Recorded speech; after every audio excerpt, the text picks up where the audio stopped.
Hi friends, I'm Prairie Vintage. My name's Linda. I'm an energy intuitive reader here on YouTube. I use spirit, my intuition, the tarot to communicate energies to you guys, amazing viewers. I'm so blessed to be here today. Super excited that you found me if you're new to this channel. And if you are returning, I'm so grateful, so blessed to be here today. And I'd like to thank you guys. I don't share enough love here and cater to the minority that are yapping away because they're unhappy. So I'll leave that to the disclaimer. All the other people here seem to be totally cohesive and flowing perfectly. So I love you guys. I don't tell you enough. And I just feel so blessed to be here on this journey with you guys. And I can't wait to see what it is that Spirit wants to pull through here for you versus your person. There'll be like a pulse check. We'll get both sides and hopefully provide some clarity on a situation that you're dealing with your person. It could be an overall sort of gauge. It could be regarding one specific state in which you're dealing with that person. I don't know what we'll see. Okay, it's totally up to the divine. And I always put in the description what I ask, because I'm asking a question, I'm getting a response. And so that's why it goes in the description. I don't care what the response is. It's not up to me what the response is. I read the response, whether I like it, don't like it, feel sad about it, happy, angry, doesn't matter to me. Okay, I'm going to read to you guys the response back. So whatever Spirit wants to pull through in regards to you versus this person, and sometimes these could be triggering. Okay, so this will take me to my disclaimer. If you're new to this channel, welcome, and you guys are all very safe and welcome in this space with me today. It is not a prediction here with tarot. It is reflecting back to you a state of consciousness, and so tarot is a mirror, okay? And so you can either resonate with the messages using your intuition or not, okay? It's not dictating, predicting, or telling you anything that is going to happen or needs to happen or any of this. So if it's shocking, surprising, it's not your message, okay? If it's confusing and it doesn't make sense, not your message. If it's what you don't want to hear, then go out. You know, sometimes I'm tapped into frequency that might be your frequency and you just don't want to hear it. I'm not going to stop the reading, okay? I'm going to keep the reading. And so no, I'm not going to change how I channel. No, I don't care if you don't like my voice, or if my voice hangs high, if my voice hangs low, if it wobbles to and fro. It doesn't matter to me, okay? So go someplace else if it doesn't fit. I don't care, okay? I want you to heal. I want you to do whatever you need to do. That's my ultimate goal here. But I don't really care so much as to the nuances of what and where and how. It's not up to me, okay? So that's up to you and the divine. I'm solely here to guide and channel whatever it is that's being processed here, okay? So I do love you guys very much, and I do hope you guys stay here, but I realize I'm not everyone's cup of tea, and so I can't cater to everyone, okay? I need to just stick to the messaging, deliver what I see here. I have many years of experience. I've done thousands of readings. Okay, so it's something I'm very blessed with here. I'm not just, contorting things to your will. If that's your want and your desire, then I'm not your reader, okay? But I do hope that you give me a chance here to read your cards, because that is such an honor and such a blessing. And so I do commit to being as kind and compassionate and as transparent with the truth that I see and that Spirit's delivering here, okay? Without intervening my own thoughts, opinions, and that sort of thing, which won't help anyone. Okay, so ultimate goal, healing. If it makes you uncomfortable, good. That means healing.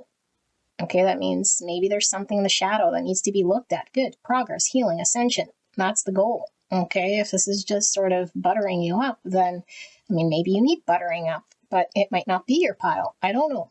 Okay, only you know. And so these piles, sometimes when we do these you versus them, could be crisscrossed, meaning I'm going to say it's you and it's your person, and also it's your person and it's you. It's up to you to sort of attribute who is who. Okay, and sometimes the energy is showing objectively. And so we might be so hung up on our subjective understanding of our situation that we just don't get it. And if that's the case, then you might come back to this reading when your consciousness is ready. to be open to objective truths. Because when we're traumatized, when we're so hung up and fixated on our position, our perspective or point of view, anything outside of that, we can't comprehend. And so the consciousness is just sort of, there, ready to be tapped into, but we're too limited or tunneled into our own conditioning or programming that we don't see it. And so that's why sometimes two people can have a conversation and neither understand each other. Two energy frequencies. It doesn't compute. It doesn't mean it's not your reading. Doesn't mean it's not your connection. Okay, just means it's not the time. And so all my readings are timeless, and you could be tapping into past, present, future of the same connection. Okay, but only and there's no shame bouncing out. So you don't have to listen to the whole thing and then be like, it didn't resonate this time. It's like, well, there's two others and it's only 3 channels. There's many, many channels. Okay, many, many channels of energy, and this is only 3. And so when we listen, if it doesn't resonate, we go to another. We don't have to get discouraged or upset or any of that stuff. Okay, so keep your vibe high and trust that the divine is going to deliver what you need to know when you need to know it. Nothing more, nothing less. And so if the message is something way different, I can't help it. Cannot help it. It happens here. Okay, and I'm going to put in the description exactly what I asked Spirit. So I'm going to give an example here for you guys. Let's say you want to know if you need to go to the concert, and you keep asking Spirit, should I go? Should I go? Should I go? And you're like texting Spirit this question, should I go to the concert? And Spirit keeps coming back saying, take 10 steps to the left. You're like, no, I want to know about the concert. Take 10 steps to the left. No, I want to know about the concert. Take 10 steps to the left. You finally take 10 steps to the left, and you see the bus going straight to the concert. Had you not listened, you would have missed the bus and missed the concert. So Spirit knows what it's doing. Okay, and so if I didn't put that in the description, you would have never came there for the message. I'm not going to change it. It's not about what we want. It's about what we are asking Spirit, and Spirit's coming back. Okay, that's that. Nothing to do with Linda. And if we don't hear what we like, it doesn't become a Linda problem. Okay, it's never a Linda problem. I'm just a channel. So that's why I get irritated. Okay, because I don't want to hear woe is me. It's nothing to do with me. Angels. Let's get into the decks we're using for your reading. Okay, so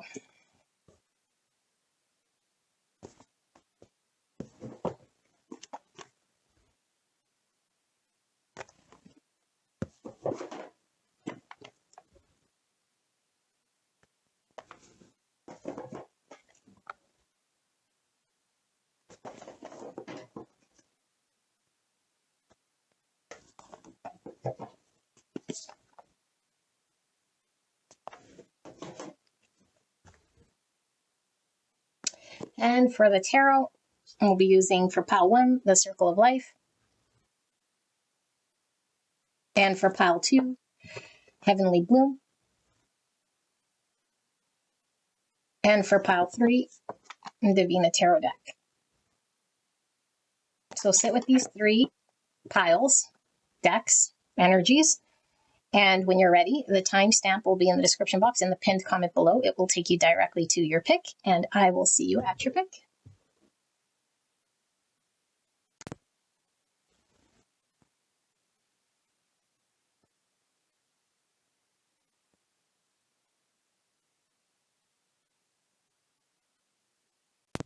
Hello, hello, blessed angels. Pile number 1. You guys picked the Circle of Life Tarot. We'll be using this deck right here. Let's start with the oracles. Now, I pre-shuffled these. I did not look at them. Okay, and so I already asked Spirits that question. You versus your person. What's going on that you need to take a look at? Okay, so your energy is going to be on one side. Your person is going to be on the other. I'm going to call this side A, this side B. Okay, but when I channel, I sometimes start saying you and them because it's very natural as it comes out that way. If predominant viewers are you, then it comes out as you, and I'll try to keep it AB, okay, because I know it makes it easier. If you're on the other side, it doesn't help. Don't want to confuse things, but when I'm channeling, and I'm not really catering, okay? So can't cater. If you get confused and it's not your style, then not your reading, okay? Nothing I can do about that. Hopefully you come back for another reading. I will do my best, okay? So I love you guys very much. Spirits, please protect me and the viewer as I channel this message for the greatest and highest good. Please protect this connection and please help me to communicate clearly, concisely what it is that pile number 1 is needing to hear right here, right now in regards to them versus their person and what is going on energetically at this time that they need to know about this connection. Thank you so much, spirits. Okay, let's start with person A. We have number 9, Sun, Neptune. Okay, and we have number 15 with the shapeshifter. So that's double energy. We have Leo, and we have Pisces, and we have Capricorn so far. Okay, doesn't have to be sun, moon, rising, but could be the predominant energy of this person or what they're going through at this time. Okay, and we have forgiveness. And we have guilt. So we have a lot of the indigo. Okay, yeah, this looks to me like it's the crown chakra. Third eye.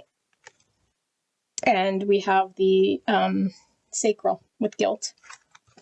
Okay, and then we have Prince, light attribute, romantic charm, and potential for power. Shadow attribute, using power for self-aggrandizement. Okie dokie. And we have hedonist. Light attributes, inspires creative energy to embrace the good things in life, celebrates the beauty in yourself. Shadow attributes, pursues pleasure to the detriment of health, indulges at the expense of others. Okay, and then we have the crocodile. I just heard crocodile rock. So maybe earth, even though I know crocodile is water, but I'm getting earth because the rock. So Virgo, Taurus, Capricorn, a vulture, some air. We have a little bit of everything here. Anything we're maybe missing a bit of is a fire, although we do have sun, which is Leo, masculine energy. Vulture. And then we have integration, 6/6, multidimensional healing. Oh my goodness. And finally, benevolent guide. Oh my goodness. Okay, so this is number 57. Okay, so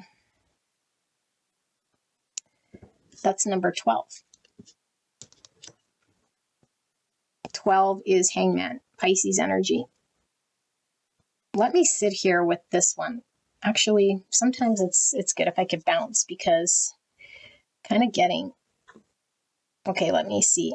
Because I feel like this person is pulling through a lot of their person, okay? Person A is pulling a lot of person B through. So let's see. And I'll explain that in a bit. Venus, Jupiter, card 31 with the number 4. 4 is Emperor energy. Venus is Libra, Taurus, and Jupiter here with Saturn with Sagittarius and Pisces. We have the storm. 47. Or the number 11. We have discovery, root chakra stuff. We have networker, enhances unity through the sharing of information, engenders social awareness and empathy. Shadow attributes, conveys information only for personal gain, spreads fear and falsehood. Okay, and then we have the hummingbird, air energy, Gemini, Libra, Aquarius. We have Phoenix. Oh my goodness. 2 sort of air energies, but Phoenix is intense here. Then we have 8/8, path of least resistance. Choose ease and grace. Okay, and then we have smoke, number 32, or the number 5. 5 is all about challenge, conflict, rebuild, which is Phoenix. I'm really being called to read this Venus, Jupiter one. And then we will get into your channel. And then we will pull some tarot when we get needing more information. So Venus, Jupiter says, conjunct, sextile, and trine. It says, in the primitive, you tend toward extravagant grandiosity and self-congratulation. Your optimism is unbridled and contagious. In the adaptive and evolving, your endless generosity and consideration of others serve to up-level shining love. Okay. In conjunct opposition square, it says primitive. You're caught up in the overreaching, overbuying, and general overindulgence Yeah, see how they're pulling through with the hedonist on this side. Okay, and then adaptive, you hold a great appreciation for life's true meaning and demonstrate untarnished values. And then in evolving, you walk with extraordinary presence and captivating worldliness. Oh my goodness, that's a beautiful energy. Okay. You know what? I am going to read this just because I have it out, Sun and Neptune, even though getting a lot of energy from that card already. You are a maniac, drowning in compulsions and illusions, ready to compel, mesmerize, manipulate, and be worshipped. You are a mystic and dreamer, inspires and supports others to access their mystical, dreamy selves. Evolving, you are committed to selflessness, inspired by knowing you are one with everything, and that everyone around you possesses a sense of spiritual transmission and wonder. I don't even need to read the rest. Okay. So, let me put this away. There's just lots of questions I have, but it might become clear as I start to channel, and then, like I said, we'll pull tarot if we need to. So let me make sure I'm in frame. I could go more this way because person B is shoved in the corner. Let's get, okay, let me grab a wand. All right, let's get going. Linda, enough is enough.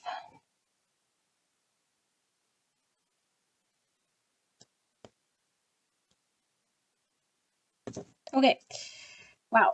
I have a feeling a lot of you guys are going to be A, okay? And your person is B. So I feel like this is a difficult time for person A because person A is carrying a bulk of the energy of this connection. And it's very difficult because it seems to be the more crap part of the connection. Okay. And when I say crap, it's just they're not getting a lot of substance from this connection.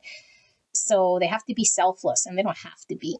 But in this journey, in this lesson, and in this connection, this person is learning about selflessness. Okay. And it's very, very, very difficult depending where on the timeline this person is on the journey. So at the beginning, this person, okay, person A, could have been rebelling and pushing back against this uncomfortable feeling, because I feel like person A wants to be loved like everyone else, and enjoy themselves and reap the rewards of a connection and be appreciated and honored and all of this stuff. But I feel like Spirit intervened in person A's life by giving him person B in order to heal. And what they're healing here is a part of themselves that once healed will be forever healed. And this is learning about loving unconditionally, about how to be selfless, about how to know about balance when it comes to giving and receiving love. Like how to put up boundaries, how to stand up for themselves, how to not put up with, bits and pieces. But it's through a very difficult lesson, because it's not the type of lesson where person A can just shut out person B and say, I deserve more. Until you come correctly, I'm going to put up a boundary and argue. Okay, so if person A is still in that energy, they're being called not to be defensive, because I feel like person A has their tendencies to be defensive or to resist and fight and try to get their way and try to do everything they can to get their way. That's conditional. Okay, it's like I will do everything that I can to get what I want. That's ego. Okay, and I feel like it frustrates them when they can't have movement and health in this connection, because of they can't just force their way or woo their way or buy their way or will their way or want their way into a healthy connection. They have to go at the pace of the divine, which is very frustrating. And so I feel like this person A is carrying a lot of, depending again on the scale, because I think that that's early stage here for person A, okay, being in that sort of stage. But once they surrender, which some pile A viewers here, I feel, for you guys, you're learning about overcoming certain shadows within self that isn't no longer serving you.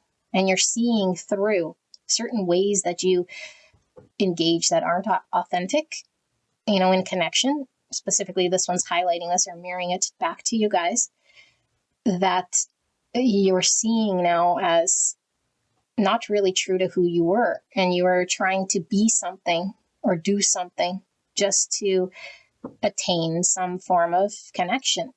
And so when we see through this, we know that we're not authentic, and we're just sort of trying to, I don't know, like buy someone, win someone, or at all costs try to, I don't know, surface connect. Okay, and so nothing's really learned. This could have just have been another person dealing with pile A, and pile A would have had a surface type special connection, and it would have been done. And so I feel this connection is really pulling through the depths of pile A person in order to dig in and reach very deep, because they're actually leading this connection, and it's very heavy. And so we could get very tired. But I feel like person A is pile B's rock, is really dealing with pile B's lack of, I don't know, like for everyone pile B person, they're dealing with something here that puts person A on the back burner, an addiction, self-focus in an area here that is distracting them or keeping them sort of tied to something that they're trying to navigate through. And so person A is learning all about being selfless and unconditionally loving, of navigating in a connection when someone is not quite capable of picking up their piece. So I feel like person A is really wrapped up with person B, like feels a lot of love, feels a lot of feelings. And so it conflicts, because I feel like person A, if they had a choice, they wouldn't want to have any feelings for person B. It'd be easy just to shut out person B and move along, but it's like they have deep feelings for person B. But it's like they have to dig in deep. And I think person A might have not have been ever able to dig in deep with their emotions. I think they might have kept people out, and maybe they thought that they were, I don't know, they knew how to love, or that their heart was open, or that they experienced connection, but now it's like they're learning about how deep their love actually goes and what love can actually look like, and what it is that this person sort of has to go through in order to get there, and it's much required in order for them to, Spirit is showing, like, get to a certain level where things could be cohesive and flow and work for person A. But without this experience, person A would never know what it's like to love deeply and unconditionally. And so they're learning this. And I feel like this connection has turned person A's world upside down, in some way. And it's like they have no control over themselves because of how they feel. And I think they romanticize this connection, and they have they've fallen in love with the potential that they connect with. And so I feel like there's a high spiritual connection and understanding of person B on a 5D of what person B could be. But I think person A is experiencing person B on a more 3D superficial level. And so person A has to sort of bounce between what is real. Well, like real as in what am I dealing with in the 3D, and what do I accept, and what's going on in the 5D, and how do I detach and find my own sort of autonomy and my own sort of regulation of energy. And so they're integrating this balance between 5D, 3D, and emotions and action.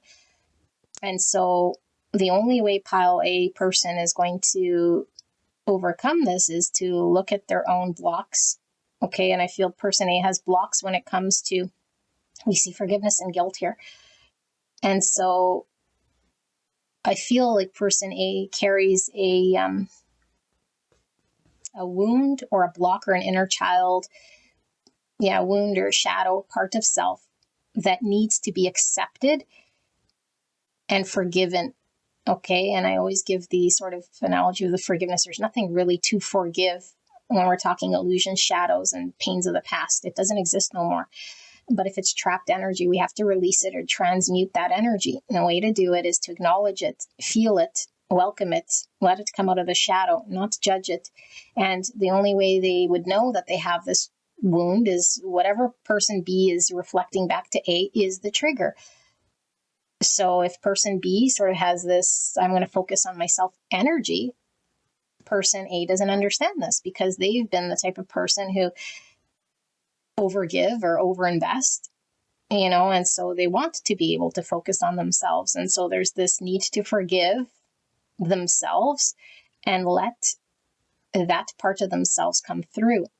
So I think person A judges person B.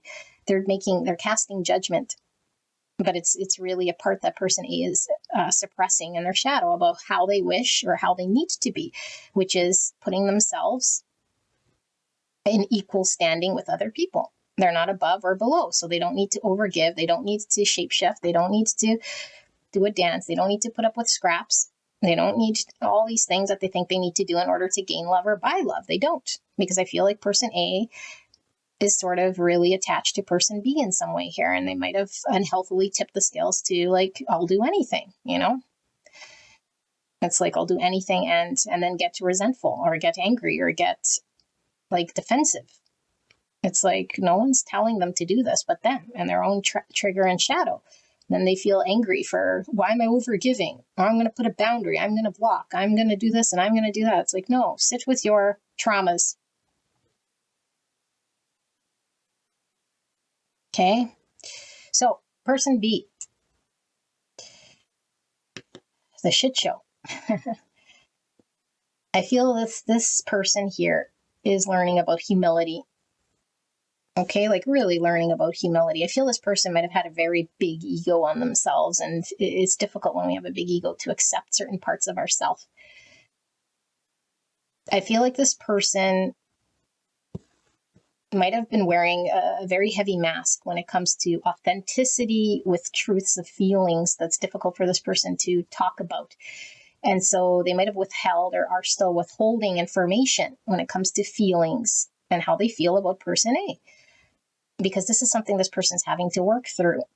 And so I feel like this person upkeeps some world around them. Either they have a lot of friends or they keep very busy, or they might even be like just involved in distracting themselves with some form of distraction, whatever it may be. Each person's going to have their own. Okay, some could be partying, some could be watching TV, some could be just, I have a group of friends that go out drinking every Monday through Friday. I don't know, but I feel like this crutch is used in order for person B to upkeep something, and I feel like person A shattered this version, or at least is making person B have to deal with the fact that there's an inauthentic part deep within B that has to get looked at, because I feel person B feels a lot of feelings for person A. And so I feel like there is a superficial experience that person B has had in their world when it comes to connection and love that isn't pure, authentic, true, and deep, that Spirit's also bringing to person B. So we could see the mirroring here, because we did feel this with person A as well. Even though person A thought they experienced something like this, and person B was just sort of distracting and keeping it out. Maybe feeling deep down they weren't deserving of a deep connection, or saying they don't want, or this is the most that they would want or get in some way. But it's like Spirit's putting in front of this person something that person B actually feels almost like it would be too good for them. But they're not going to say this, because this is more deep wounding. And so they're going to keep trying to upkeep the mask, the social mask, until they break. And so I feel like, again, depending on the sliding scale where this person's at in their timeline, I feel like they might have tried to hang on to this world that they know for some time. The ego's there, and the ego slowly started to have to get looked at. And I feel like their world got also turned upside down. And so this person could be quite unpredictable, when it comes to them feeling panicked, because it feels like they're losing a part of themselves. But really, it's like this person is learning about their triggers of what they use in their world to cope and to avoid. And so they're being reborn. Okay, and they're having to burn a lot of old ways. And I feel this person has blocks in the root, and the person had blocks in the sacral. Okay, so in the root is more about our safety and our security. And so also could be addictions and like having really, really sort of a need to belong and fit in and be accepted. So I feel like this person is using some form of distraction, like I said, that is not healthy and could be quite addictive, and so both parties are carrying this addiction that this person has because it's destructive and it's creating chaos in person B's life. But person B kind of is out of control when it comes to managing that part of their life. They don't know how to overcome it because it's a root trigger here. And so this person is having to not fight, not resist, and surrender and admit and lean into what their challenge is in their world. And I think they're stubborn and maybe they didn't know how or didn't want to for some time. And they're learning how to rise up.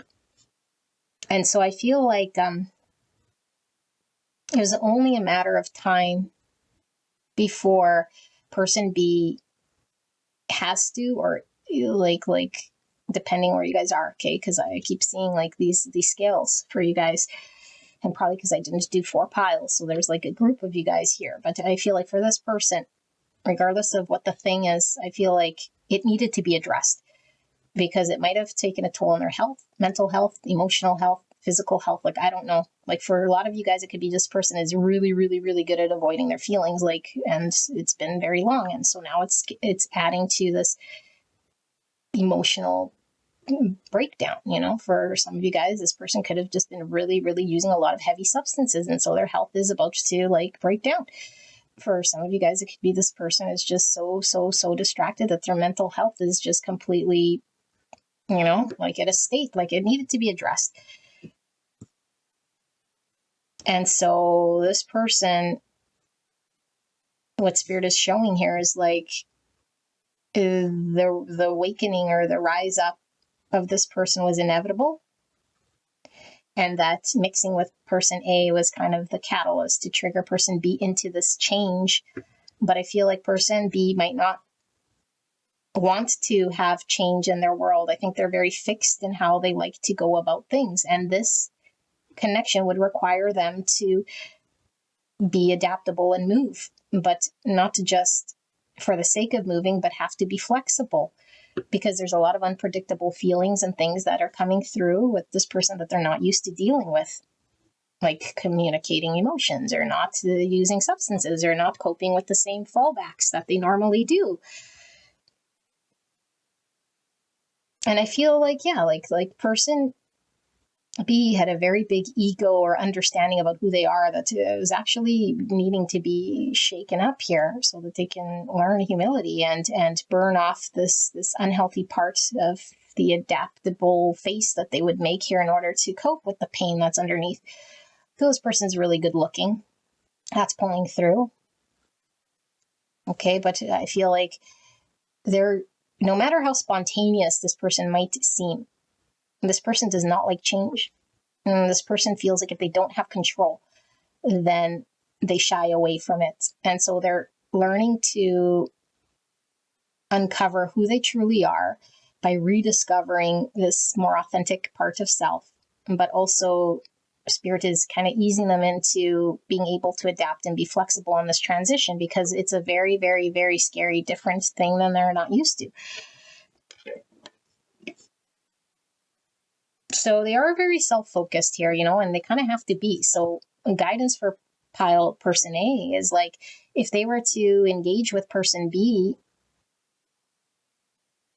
like more or whatever, person B would not be in suitable energy to do anything for person A. And so hence why person A feels like they're holding up the weight, but person A doesn't necessarily need to. It's just person A's lesson here is about being selfless and caring and loving and guiding, okay, and being not really expecting anything.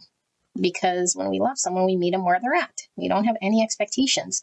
And I feel like person A came in with a whole bunch of expectations, and person B can barely even take care of themselves. So they're going to take care of person A, and person A doesn't need someone to take care of them. So they're learning how to be their own caregiver. When person B is, MIA or not there, and also be able to unconditionally provide support. So let's see, Spirit, for pile 1 here. Pile 1, them versus their person. Pile 1 versus their person. Can we get some more information and dive in a little deeper when it comes to this connection? Anything pile 1 is needing to know about this connection between pile 1 and their person? Thank you so much, Spirit. Okay. The 2 swords and the elephant. Let's pull them all before I start going into it. I was going to say 4 carrots. Look at that wand. Looks like a carrot. 4 wands. So you guys might be on the twin flame journey. This is the Knight of Swords. The Chariot. 9 swords. And what is that? 19 is the Sun. Sun. Wow, that does look like a sun card, you guys. Okay, we got the Sun here and we have the Sun here. My masculine energy. Leo energy. Cancer energy. And we have 3 pentacles. And we have the King of Pentacles. Okay. Virgo, Taurus, Capricorn. Under the 2 swords, we have 8, which is justice in this deck, not the strength. Justice, Libra. Okay. So, yeah, this message comes through for you guys very clear. This connection is kind of at an impasse in some way because there's no clarity. And I feel like person B is not giving person A any clarity or choosing this connection because there's a lot of this elephant energy, which is about the past pains, past traumas, past events, past circumstances. You know, it could be definitely between these 2 because there could be a history, but there doesn't have to be. They could have just recently come together here and created some form of spark here. Okay, but it's more about the individual history that both these people are having to work through. So it's not that person B has to work through this thing only and then they'd be ready. It's like person A has to also be primed in an energy here in order to be at whatever level Spirit says person A is ready for a connection. So this is why there's 2 swords happening. But I feel like person A thinks the 2 swords is coming from person B. And it's like, yes, but not really. And both people have things of the past that they need to work through before they can move forward. And so right now they're both dealing with their own distortions, you know, their own baggage of what they carry, of who they think they are and what they need to be and what they need to do is a distortion. So Spirit is trying to get person A to flesh out all of these distortions that are not true so they could be their authentic self. And person B has to flesh out a lot of their distortions that are making them act however they are, cope the way that they've been coping, using for a long time in order for them not to be accountable and to connect with relationship and know that they're deserving. Okay, and so I feel like Spirit is bringing the justice here. And so things are going to be lopsided. Okay, but I feel like when we start to look at 3D lopsidedness, then we get lost and we get in the matrix. And then we start to feel hurt, and then the ego comes online with all the Sun energy. And Spirit is saying, where is your ego? Specifically, I feel I'm talking to person A, but both have ego. But person A's ego is getting triggered by person B, you know, and person B's ego has always sort of been triggered in some way when they're threatened. They're both threatened, but I feel like person B kind of does a good job protecting their ego because it was like on high alert here. And anytime it gets threatened, they're used to coping with it. And now here comes person A. And so person B has to find a different way to cope with their ego. But person A is like really like flared up this ego complex. Like their traumas are coming through here. Okay, so I feel like both people are kind of having to go through their thing before the stability can be created. And throughout this process, both people are actually laying the stability and the foundation for a connection. But we have to prep the ground, meaning we got to take care of the elephant before we start to put the wands in the ground. So we have to confront whatever Spirit wants us to confront. And so I feel like there's a lot of anxiety. And Spirit is really saying, we can either stay in the anxiety and the mind story, and then we know we're listening to ego.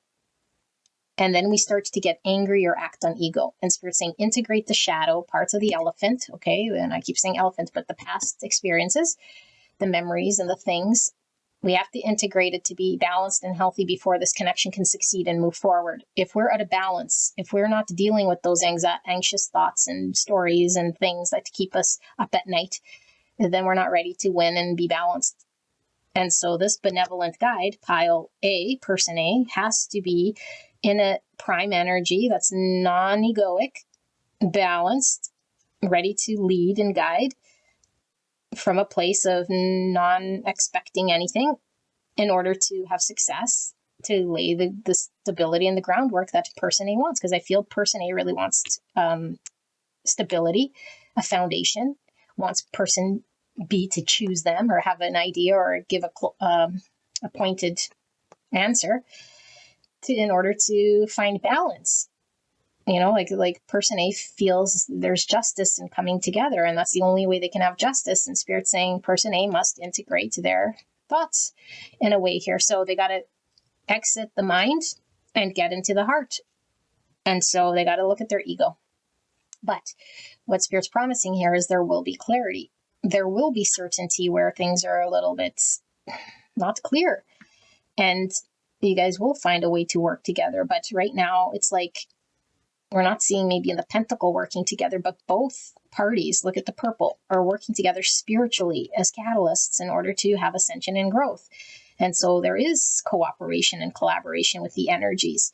Whether we're aware of it or not, we're working together to deal with the egos in order for there to be certainty and clarity around stability and integration of things here. Okay, so both you guys are working on becoming enlightened, like this person's becoming a reborn. And I feel like this person has something to contribute as well once they're in their prime energy to the collective. Okay, and so there's a purpose here for person B that they would have never come into had they not gone through this experience. And so I feel like person B does have the capability of being reliable and solid and commit to person A, but only when they're done doing what they do. Okay, but they can have success, but they have to remain balanced by keeping their own ego and shadows in check. And all of that is always cultivated in the mind, because the mind is the trick story. The mind is what creeps in there and starts to say things and then, starts to create havoc. So we have to challenge the mind by seeing through it, getting in front of the mind, and knowing when it's the mind that's taking the wheel. Then we know that it's the ego.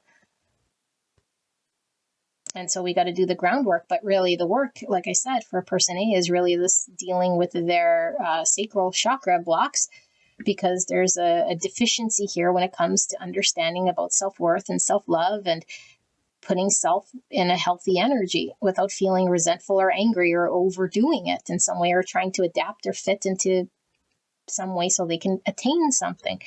Because the ego is trying to get in there however they can, and they start getting desperate or doing whatever they normally do, frustrated. I don't know. And then they feel like they're left out in the cold. And it's the more the person B starts to do things on for themselves, person A gets more triggered, because they're like, well, I'm here for person A, for person B. Why can't you be here for me? It's like, what? What do you mean? You have a choice to do what you want, person A. If you can't find the strength within yourself, it has nothing to do with the strength of person B finding their own strength for themselves. So it's like learning through reflection and balance. Okay, so pile 1, this is your reading. I hope this provided you guys some guidance, some clarity. If you were drawn to another pile, I will see you there. All right, bye-bye. Hello. Pile number 2, heavenly blue. Let's take a look. You versus the person you came here about. And we're going to do a you on one side, your person on the other. You can crisscross who is who. Okay, I'm going to call this person A, and I'm going to call this side person B. So you could fall on either side. It's up to you to determine who's who. Sometimes when I channel, I might start saying it's you and them, and I don't mean to confuse things, but when I channel is like how it comes out naturally. So I don't start to interject and break my channeling. Okay, so I do apologize if it comes through confusing, and it's not my intent ever. Okay, so I'm going to try to do my best to do AB. and you determine whether you're person A or B. Okay, so use your intuition. Like I said, if it doesn't resonate, doesn't resonate. Okay, so let's take a look. I don't know whether we're going to see like sort of a current state situation or like an overall, of what's of how your connection is. I don't know. Okay, but it's what you're needing to hear right here, right now, in regards to you versus the person you came here about. So I'll ask spirits to please protect me and the viewer as I channel this message for the greatest and highest good of pile number 2 and this connection. Spirit, please allow me to communicate this concisely and as accurately as I can for pile number 2 for the greatest and highest good. All right, so person A, we have 60 with the Uranus Neptune. Wow, okay. Number 6 or 60. The stone, number 67, or the number 13. And we have complacency. And this is the root chakra. We have alchemist, light attribute, transformation of base motives and goals into golden wisdom. Shadow attribute, misuse of the power and knowledge that come through spiritual practice. Okay. And then we have fool, light attributes, fearlessly revealing emotion, helping people laugh at absurdity and hypocrisy. Shadow attributes, using humor to wound rather than liberate, denial of your emotional truth. Okay. And then we have the fire ant. So I'm getting Aries, Leo, Sagittarius energy. And we have the high priestess with 1010, expanding consciousness. Pisces energy. And then we have the despicable face, number 48. Or 12, which is Pisces, hangman energy. Okay, I'm going to look at this, but before I look at that, I'm going to do person B. Okay, so we have Moon and Uranus, number 17, or the number 8. So we have heavy Uranus energy, which is Aquarius energy. Yeah.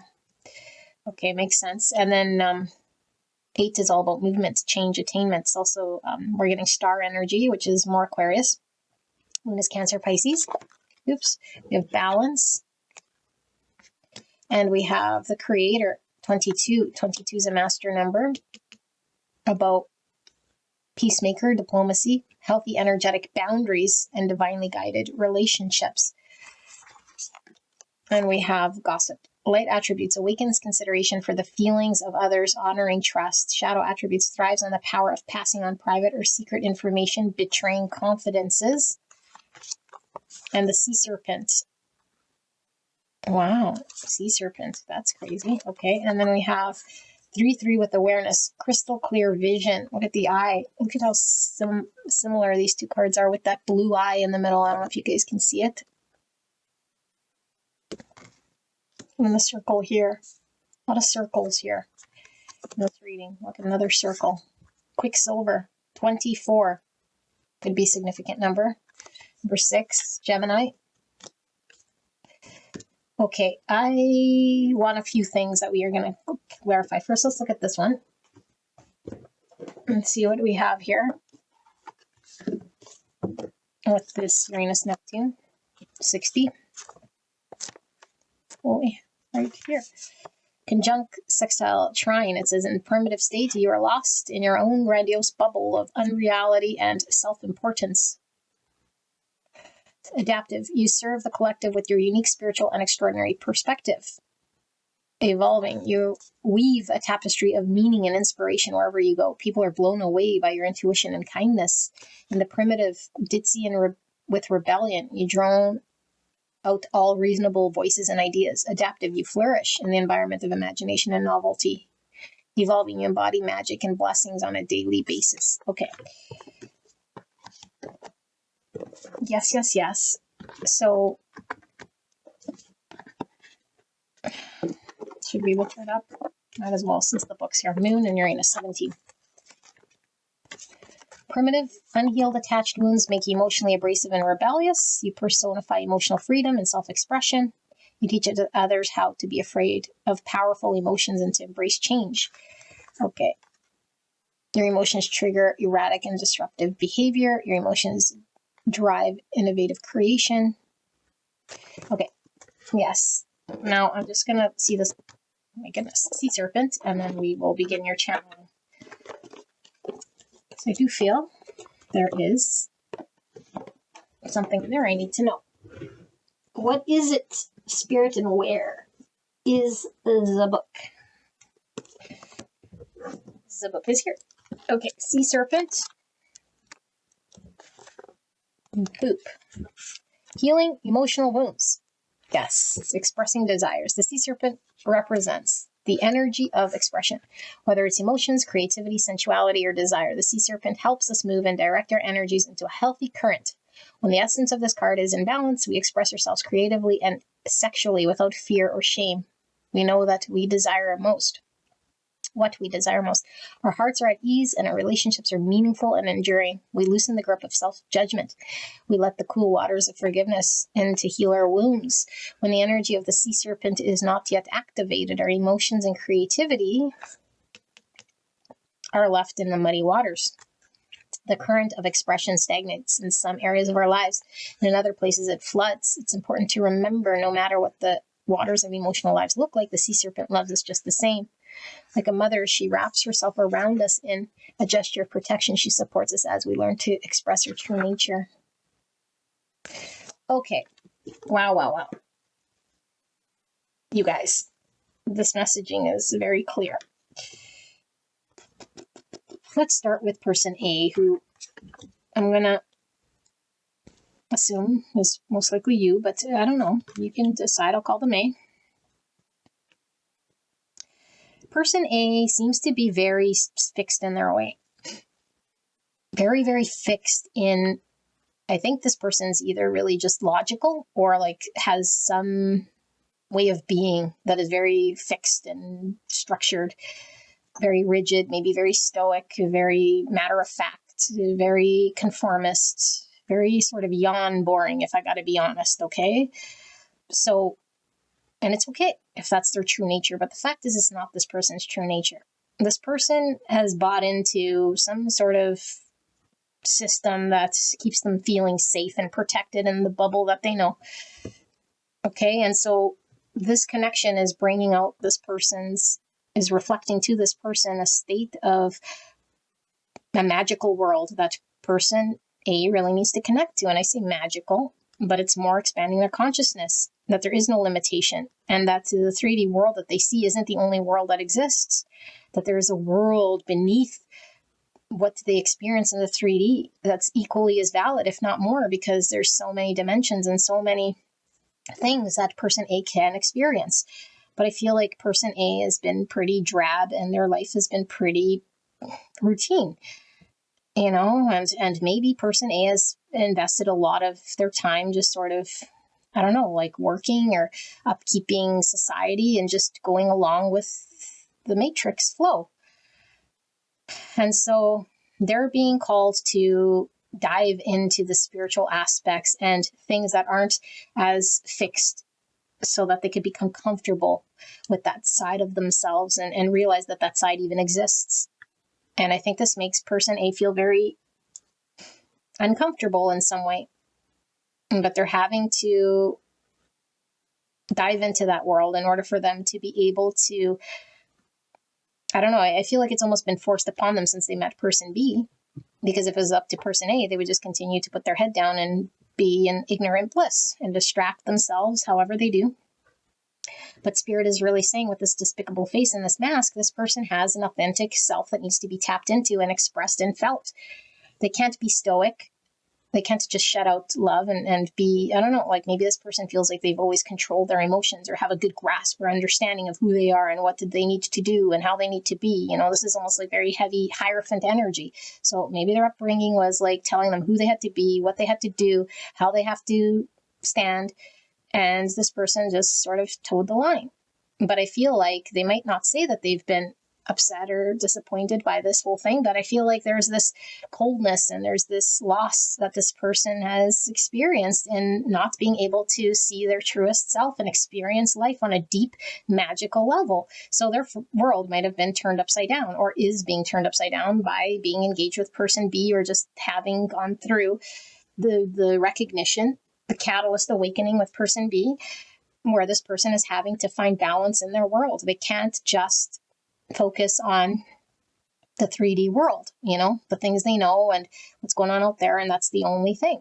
And everything else is fantasy, or everything else is just, like woo-woo stuff, like spirituality doesn't exist, and, and whatever else maybe they say. And maybe they are actually now looking at spirituality for the first time as a thing, because they can't talk away or explain away some of what they're experiencing as a result of this connection. They might be having very prophetic dreams, or seeing a lot of angel numbers or sign symbol synchronicities that they can't ignore. They can't just pretend or talk away.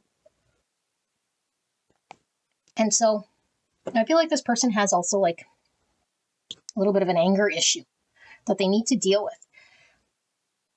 Because if the reality in their world doesn't reflect back to them what they think they know, they get kind of triggered.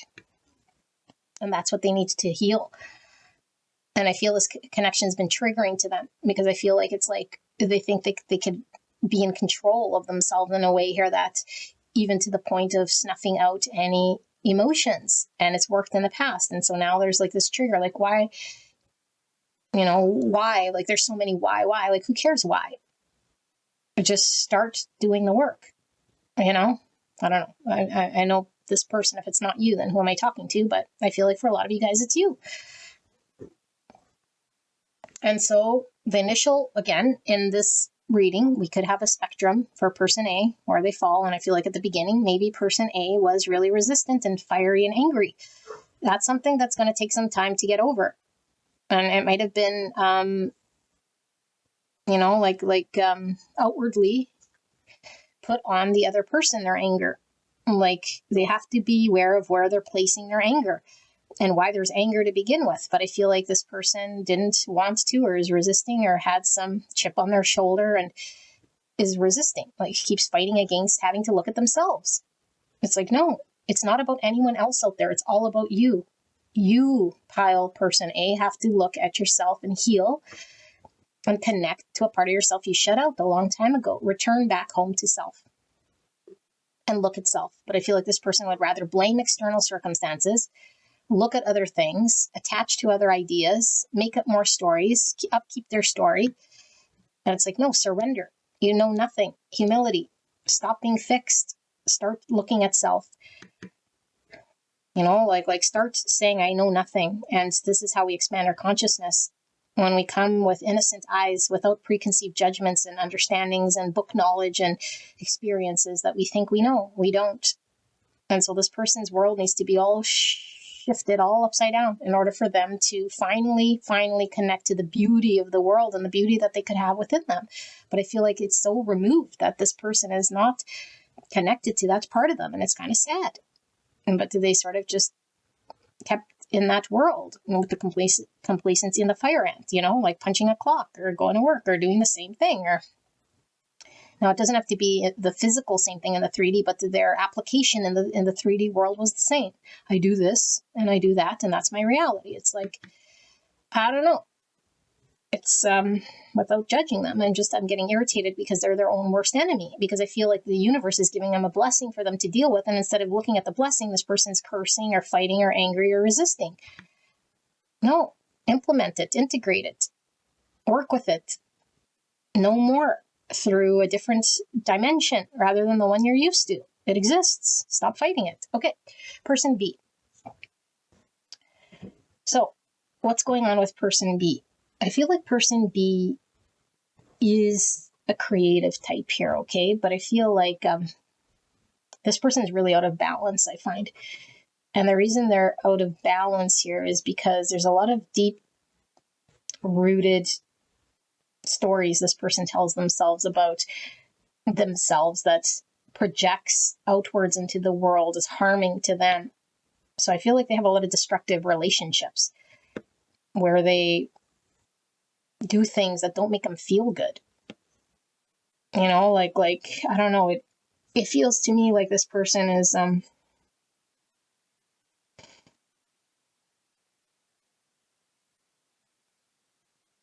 allows himself to be in compromising positions or situations, and like things that have really sometimes no ethical or moral standings, that just sort of upkeep their wound in some way.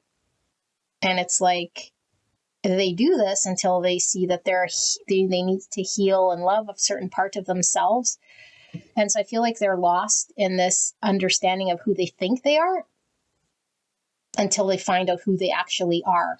And so I feel like this person's world is a little bit not comfortable to be around or near at all, because they have not a good grasp of, right and wrong or reality. And so they're the opposite of this person, because this person would be doing something that person A, sorry, I don't know if you're just listening or not watching, person A has structure and form.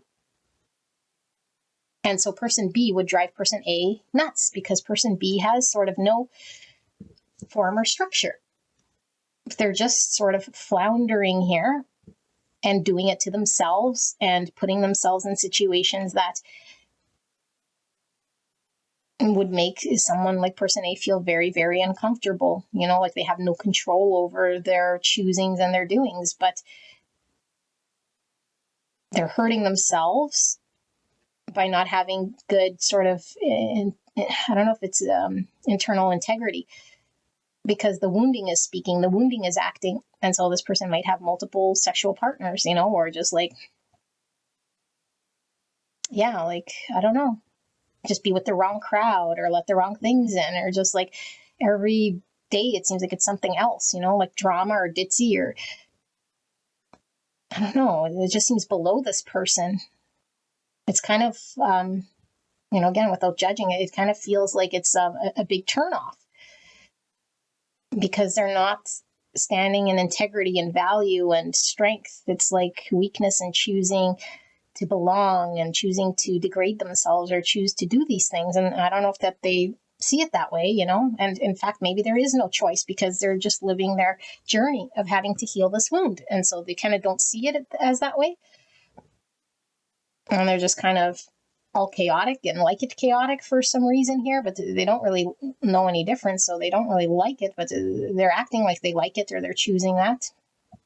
So they need to find balance. But this person is a creative here, like I said, but I feel like there's a part of themselves that has to get centered, grounded, healed in order for them to find more strength in this purpose as an outlet for them to focus on,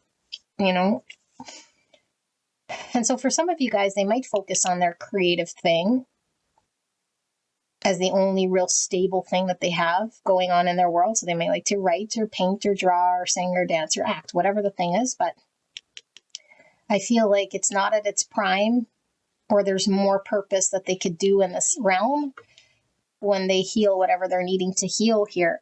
When they actually see themselves, not from moonlight, but from the reality. And the reality is without traumas and experiences of the past. And so when they can see themselves with clear eyes, they can make better decisions.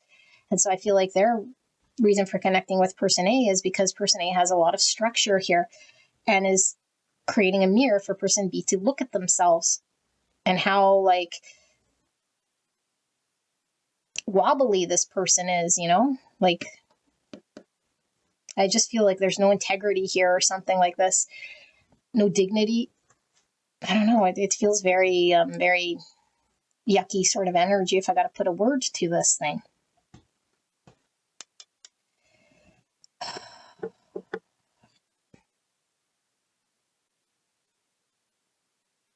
And I just feel like person B might say certain things. So they might even be like a little bit of a liar, or like say things to get what they want, or say things to other people in order to fit in, like that sort of a thing.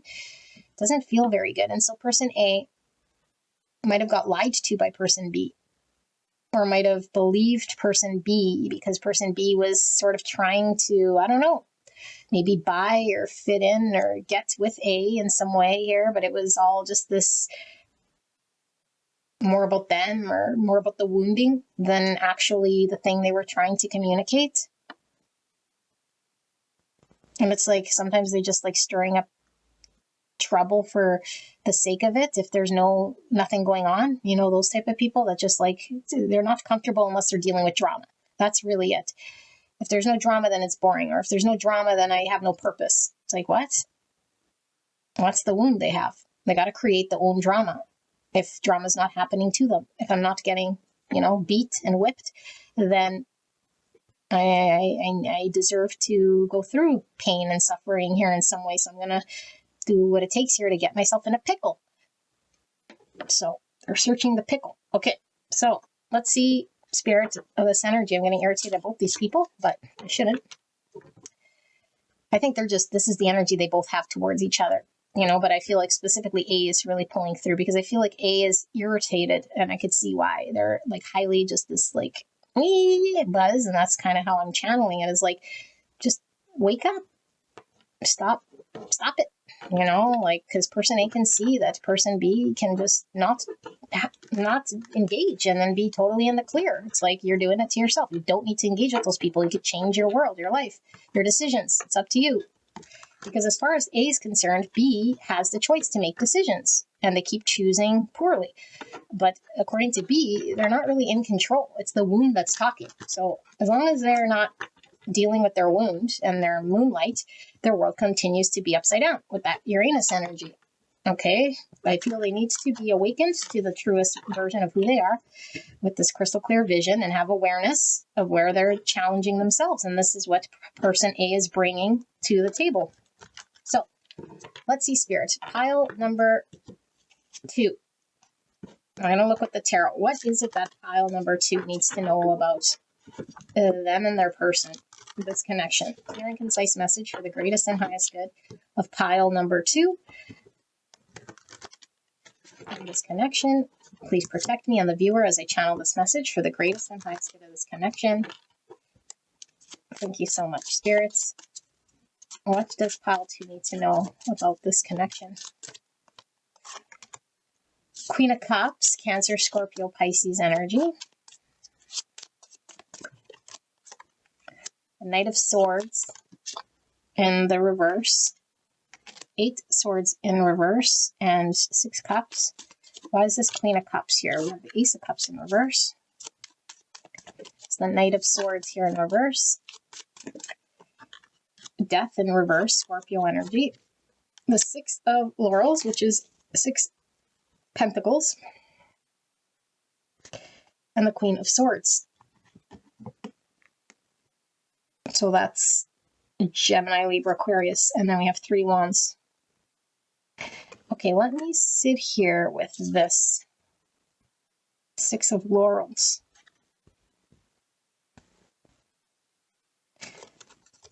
Is Laurels Wands or Pentacles? Now I'm confused. Let me see, sorry. Earth, Pentacles, okay. 6 Pentacles in reverse. Put that back there. Okay.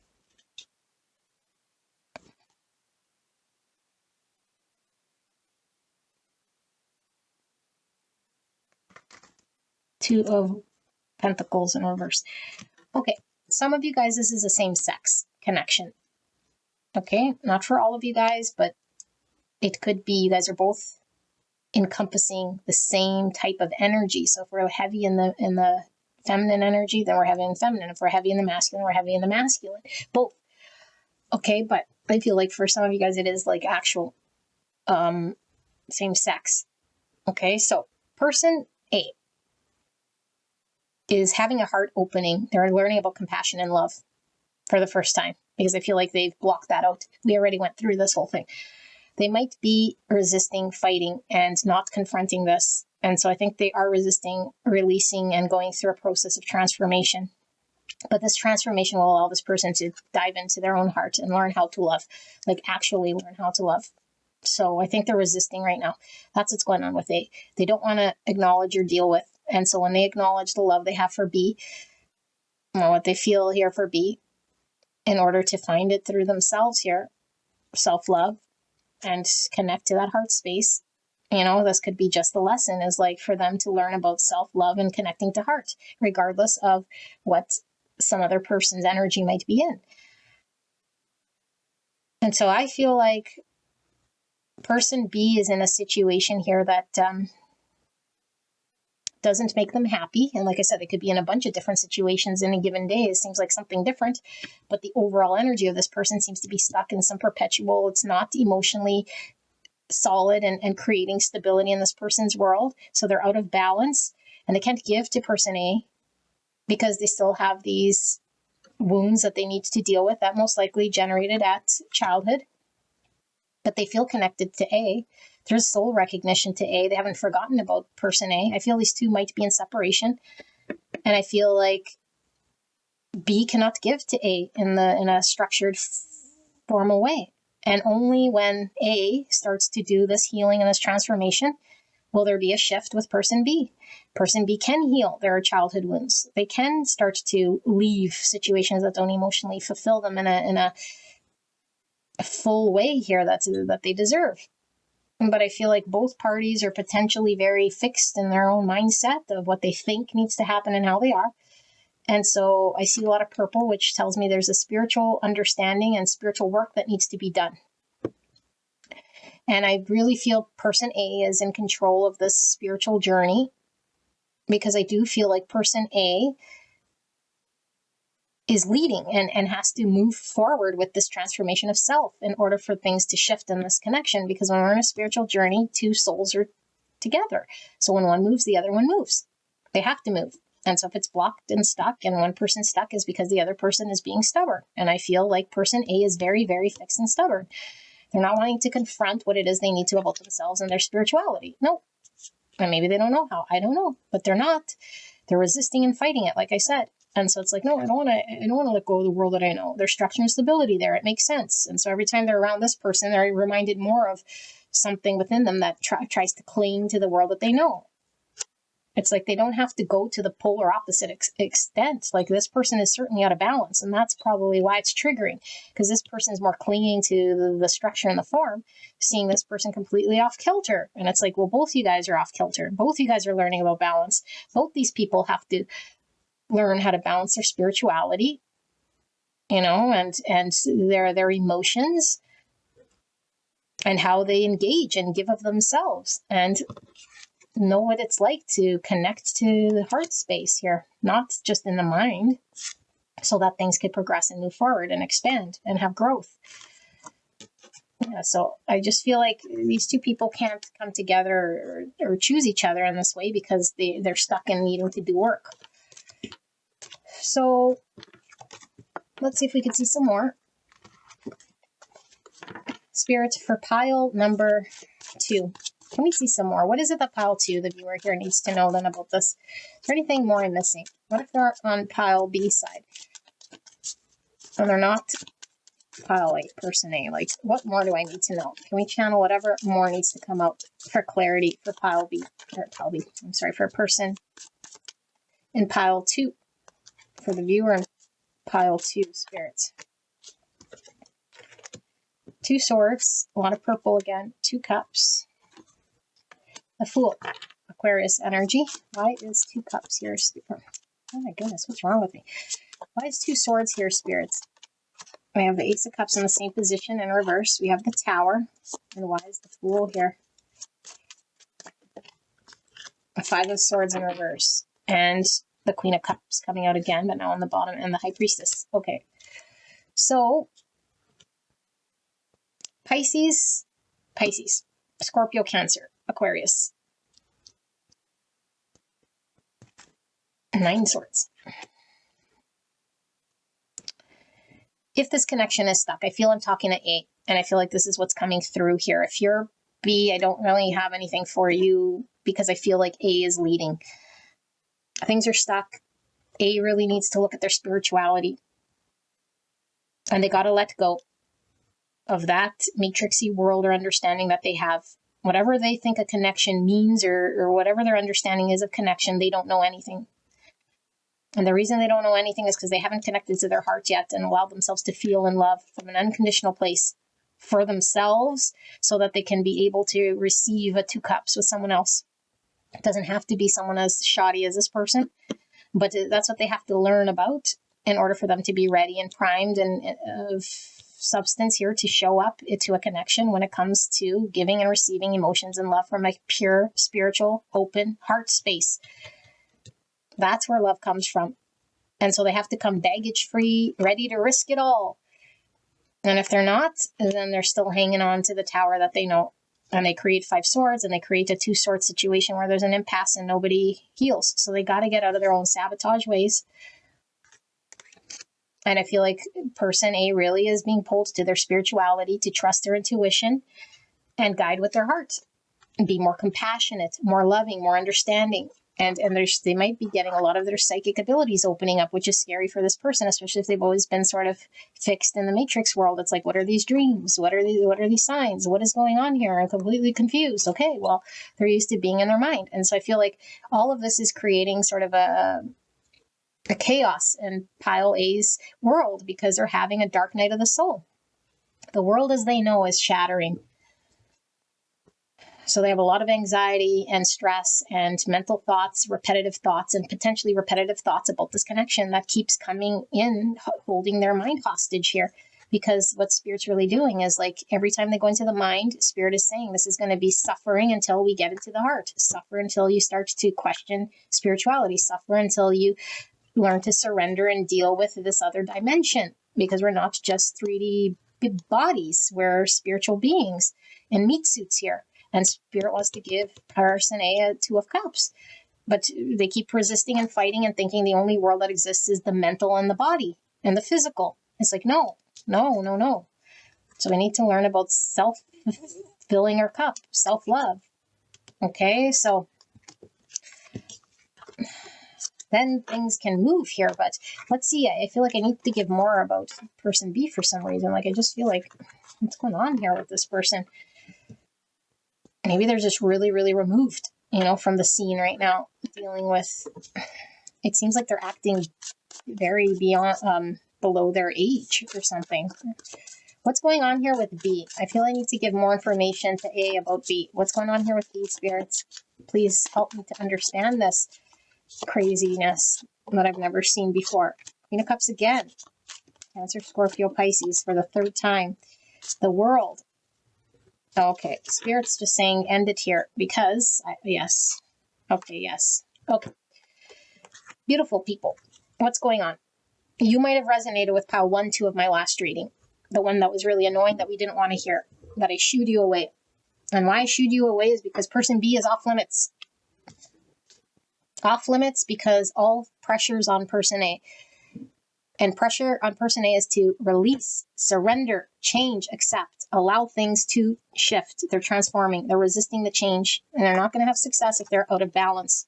They have to integrate their shadow. And the shadow self is that stoic 3D self that's so stubborn and angry and mad and wearing the face and the facade. That doesn't want to integrate spirituality or doesn't want to accept themselves, a part of themselves. That's keeping their heart chakra closed and blocked and keeping love out. Okay, they might think they're open, but they're not. The only love they're taking in is conditional. And that's not heart space. That's not opening the heart space. That's not compassion. So they got to show unconditional love, compassion. They got to receive their spiritual gifts. They got to be very, very, very much open in the heart. Okay, then they close out this cycle. And then things resolve here. And it could just be that this person is done. They're no longer in their world, and there will never be if this person doesn't want it to be, because this is closure. So it could be a karmic thing that person A is just attached to this crazy person. And I say crazy, okay, I'm using words, but I mean, it's crazy because I feel like who lives like this? I don't know. And person A might just be totally fixated and hung up with the 9 swords, like replaying what's happened. And it's like, yeah, it's triggered person A to dive into their spirituality, to open their hearts. Like, let's close out the old version of pile person A so that they could be welcoming and successful with spirituality, with their matrix self, with all the things they need to do in order to become a balanced, ascended version of themselves. But they have to trust the divine and they have to release and they have to go through this transformation. Empowered. Okay, then they're truly empowered. So Emperor's Aries energy is divine masculine energy. I feel like person A and then Aquarius. Person A, lots of Aquarius, meaning they have to think different than how they are. I think person A has an understanding of what it means to be an emperor. Okay, to have control, to be empowered, and to keep order. And that's their downfall. They're learning that they don't need to be this emperor. They have to be more or less fool, innocent, looking from the eyes of a child, ready to explore, drop the baggage, ready to risk. The heart will only ask for us to be a child in order for us to truly experience love. It can't come with a baggage of preconceived order and understanding, or else it's not experiencing love. It's experiencing love through the mind. That's not going to work here. They're being woken up to this so they can close this way of loving or this understanding they have of themselves, because they see themselves all high in this like emperor energy. And it's like, no. Okay, so pile number 2. What is that? Ace of Pentacles in reverse. Yeah, in order for this person to manifest a new beginning, they're delaying their manifestation as long as they don't close out that cycle. Okay, whatever the cycle may be. It might be this person coming back, it might be this person, I don't know, is gone forever, and now this person can manifest new. But whatever it is, I feel this person feels held hostage and stuck. And that would be why. They're dissolving the mask that they wear, that they think is them, and it's not. So that's all I have. Pile number 2. I hope it helped you. Bye-bye. Hello, gorgeous angels. Pile number 3, you guys picked Divina Tarot deck. We're looking at you versus the person you came here about. And hopefully we can provide some information right here, right now, as to what's going on between you and the person you came here about into perspective that can guide you, assist you, however Spirit sees fit. Okay, and so I'm going to do it as person A versus person B format. You could be A or B. I might start to say you and them. If I do that, I really apologize, but sometimes I'm in the channel mode. Okay, and I know it doesn't help when I start doing that, but A is on the left, B is on the right, and you could be either side. It's up to you to determine who is who. Okay, and so let's take a look. We have pile 1, Sun, Moon. Oh my goodness. Masculine, feminine. Very balanced. 1, new beginning, potential, opportunity, Fool energy, and Magician energy. We have Anima Mundi with card 78. Yeah, 78. So number 15, which is Devil energy. Or 6, which is Lovers. It's all things. Okay, and then we have Wisdom with the green ray. So that's Heart Chakra. The Dove with Peace. And we have the Engineer. Light attributes, ability to give creative energy a practical expression, talent for designing resolutions to common dilemmas. Shadow attribute, reliance on mechanistic solutions without regard for emotional consequences. Oh my goodness. Heart, mind, balance. Okay. Dolphin, compassion, love, water energy, Cancer, Scorpio, Pisces. And then we have the Heal, abandonment, time to forgive. 7-7. And finally, we have the alchemical wedding. Look at the balance here and the balance here, the dark and the light. Chemical wedding is union, marriage, coming together of all things. Oh my fucking Lord. That's a crazy power. Sorry. Pardon my swearing. Okie dokie. So 10, Sun, Pluto. Oh my goodness. Sun, Pluto. Complete. I gotta read this. What is going on here? It's like, I don't know, Darth Vader meets Mary Poppins. Like, what is happening? 10, Spirit, before I fall off my chair. In the primitive, you are a lord of darkness. You bring people into your lair to manipulate, torture, and harm them without a glimmer of conscience. Oh my Lord. Adaptive. I'm like overwhelmed in this reading. This has never happened. Adaptive. You're aware that your personal power rests not in manipulating others for selfish purposes, but in your ability to channel divine grace and wisdom. You forgo self-centered will to empower and direct your potency towards service and gratitude. Evolving, understanding that you are here as a flicker, a temporary flame. You relinquish control. You surrender to being used by the divine to promote the transformation and well-being of others. So, in conjunct opposition square. It says primitive. You are locked in an underworld, mired in the basest of emotions and feelings. Adaptive. You recognize that your ego is going through a death and see this as an opportunity to enlarge your sense of purpose and identity, to choose to no longer be identified with the past. Evolving through your dark night of the soul, you're able to find the gems of awakening and polished jewels of personal psychological growth. As you collect them, you bestow them upon others. No words, you guys, no words. I gotta move this. Let's keep going. Spirit. Eros. Oh my goodness. So this is a very intense energy where we connect with our sexuality and our expression of our sexuality and a part of our deepest self here. So what is this? 6071 or the number 8.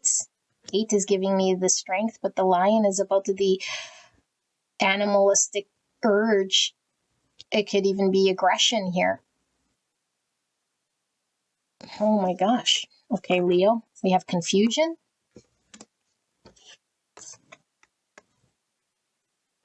And we have trickster. Light attributes 10, transcending convention, stuffiness, and unpredictable behavior. Shadow attribute, manipulating others through duplicity. Lion, which we were feeling with the 8. So Leo energy coming through. I'm also feeling Gemini, Libra, Aquarius energy. Gemini with the trickster, Mercury, a little bit of Virgo, but mostly Gemini, Leo, Libra, and Aquarius. Yeah, air. So Gemini, Libra, Aquarius, Crow. The Scorpio with the Crow, transformation, communication, acknowledge, take responsibility. My goodness. Magician energy with the communication, take responsibility, and then more Crow, Raven's head. 67. No, sorry, 47. That could be a significant number. Number 11. Raven's head. And then we have the mortification, which is 68. Okay, so let's go back over here. My Lord. So this person, I don't got to spend a whole lot of time with this person, okay? Because, wow, this person has done so much work on themselves. And if they have not, then this is what they're in for. Because I feel like this person, person A, has had to come into the highest level of consciousness possible, okay? Which is for them balancing their masculine and their feminine, coming into union balance, connecting to their 5D self, bringing everything into perspective, learning about unconditional love, how to be forgiving and loving, heart, mind, coherence, which is learning to take action based on heart, based on responsive wisdom, not on triggering and programming. So there's a really strong sense of wisdom through connecting to the divine and responding through their connection to the divine, coming into balance and being able to work in situations that might not be the greatest, okay? But I feel like they've had to do a lot of healing the abandonment wounds within themselves and forgive a lot of parts of themselves that might have been out of balance or triggered or trapped. And so there's this balanced energy this person has. It's a very beautiful energy, full of love, like unconditional love, compassion, kindness.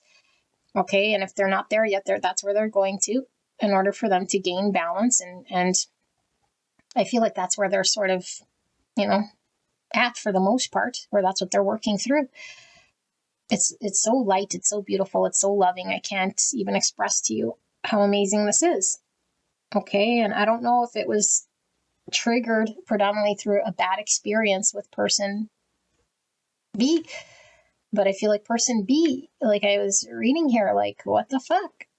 Like I feel like person B was very self-serving, which is the opposite of what person A is. There's a self-serving energy here. And it was like, act now, slay them now, think for myself, do whatever it takes to sort of keep myself safe, you know? And I feel like,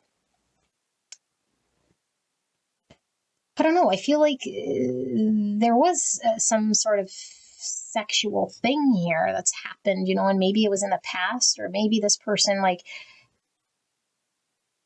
I don't know, like initially maybe did something, or I don't know, like maybe this is how A sees B in some way. It's like they took advantage of me or something like this. But I feel like maybe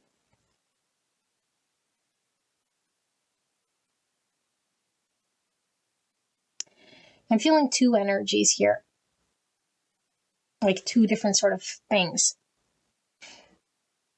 I feel like if you resonate with this, you're either dealing with someone like that, or someone here who is not confronting their feelings and are really pulled to you sexually, but they don't know how to deal with their sexual feelings here.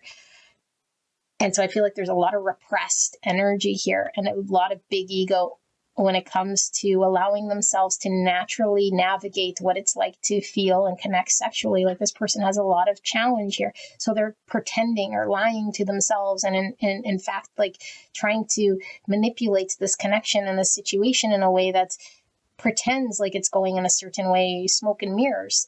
Meanwhile, it's like, I'm just like holding myself back or avoiding telling you that I have sexual urges or feelings towards you or feel anything here. So I'm creating all sorts of confusion and I'm not like communicating to you and like taking the calling here, because the calling here for person B is to take action, right action, you know, that's aligned with authenticity, how they feel, so they can express themselves, connect to their sexuality and step into their courage and like shed parts of themselves here with the mortification. Okay, this is the die off. So they need to have like an ego death, and they need to have clarity about who they are, and they need to have clarity about their shadows and their traumas. And until they do that, they stand sort of in confusion. And I feel like person A might have been alongside this person's confusion, you know, not providing certainty or clarity or communicating truths. And so there's a lot of like transformative energy here. And I feel like this person could have been just up in their mind, you know, like up in their mind, but not sharing what they're thinking, not talking about what they're working through when it comes to release. And I feel like person B could not, no matter what, sort of undo this train that's taking place. Like they have to deal with the calling. And the calling here is really asking for them to be the best version of themselves, like a polished version, and to come into their potential, because there's this potential within this person that's absolutely beautiful. And I feel like it comes through a lot of challenge and progress. And so this might be over a very long period of time. Maybe these two have been involved for some time, you know, and person B is still upkeeping magic tricks or an illusion, pretending that they're not interested. Back to the other camp, because I know it was brief, but I feel like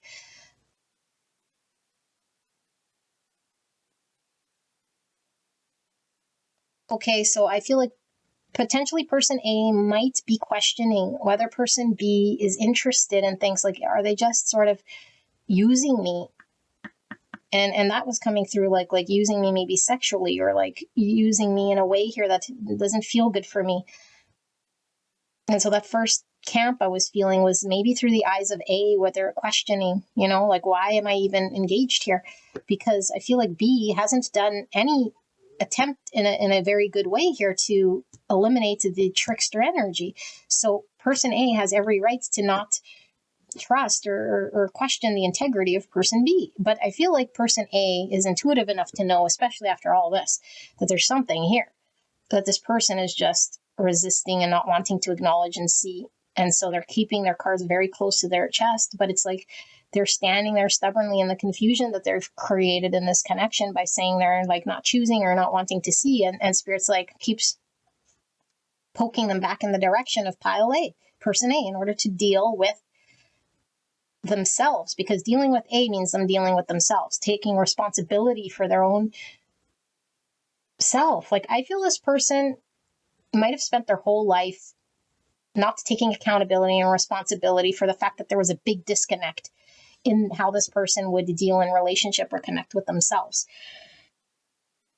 It might have been easy to sweep feelings under the rug or not to deal with feelings, or just like, I don't know, like there's this discomfort when it comes to this. Let me read this Eros energy then.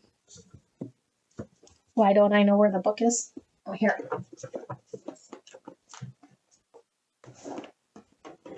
Okay, let's see. Oh, that's not the book. I'm so sorry. This is the book.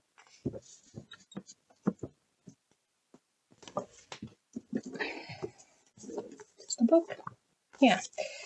So, 71.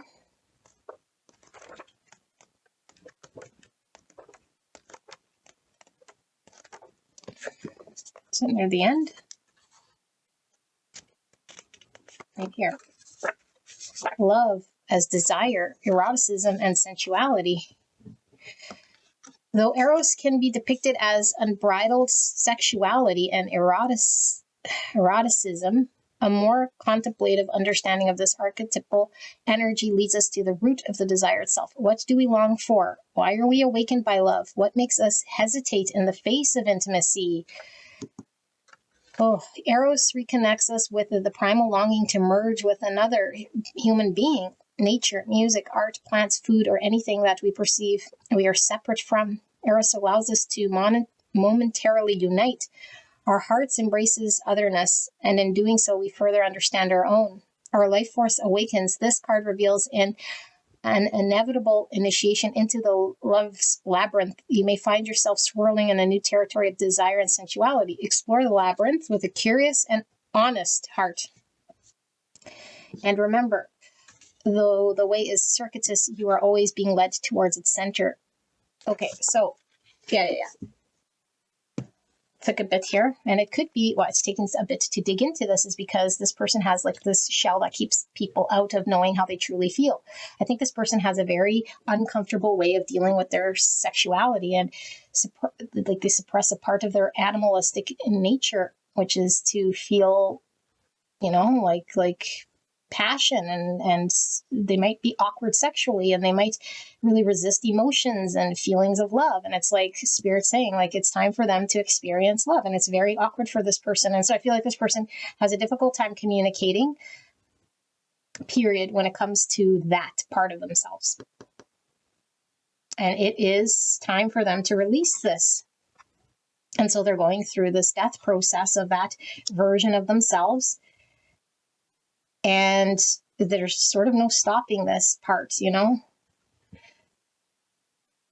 But like, I feel like this Darth Vader energy I was feeling is dark and shadowy, because I feel this person has been removed or withdrawn from affection. I don't know if it's by choice of their own, if I got to be honest, but it created some form of deficiency in some way. And so now it's just, they're not used to it, or it's awkward for them.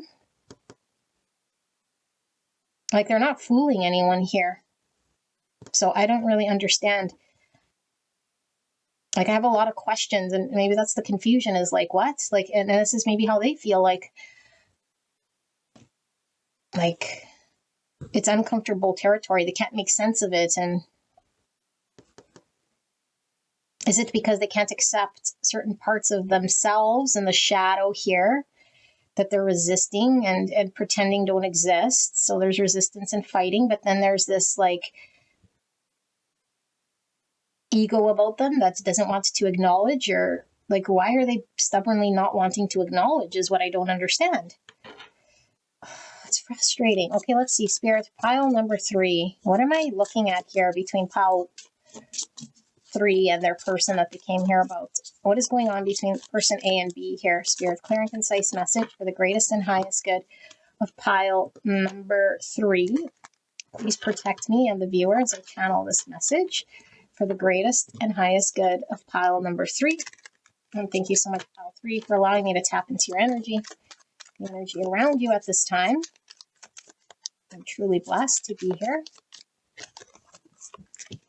Ace of Wands, passion. This is also represents the male, the male passion. Ace of Wands, new beginning. Five of Pentacles in reverse. Okay. And the Ten of Pentacles in reverse. And I forgot to tell you guys, when I was doing your reading, when I was getting ready for your reading, these cards kept falling, like, I don't know, like 3 times, and they kept splattering everywhere. I had to make sure I picked up all the cards. It was like a splattering, like, I don't know, this person needs to sort of let loose in some way. King of Swords in reverse, Gemini, Libra, Aquarius. Why is this Ace of Wands here, Spirit? Getting Aquarius energy from this light bulb. 2 Wands. Death. Scorpio energy. Transformation, and it's in the reverse. Resisting some form of death here. And 7 of Wands in reverse. Surrender. Page of Wands. And 3 Pentacles. Okay. This person's issues have absolutely nothing to do with you. This person is very much turned on by you. And this, I say you, see? A. B is turned on by A. But I think they see themselves as like nowhere near the level of person A, And so it's like, so what am I going to give you? A, like my penis? Like, I don't get it. Like this person feels like they can't, like, what can they give? So if I choose this connection, it's like, what do I have? And so in order to be available, they have to detach from something that they do have. And so their 10 Pentacles in their world, whatever it may look like, is something they'd have to detach from and release in order to surrender to choose this connection. And it's like, that would create a lot of imbalance in my world, because what I know in my world is at least something I know.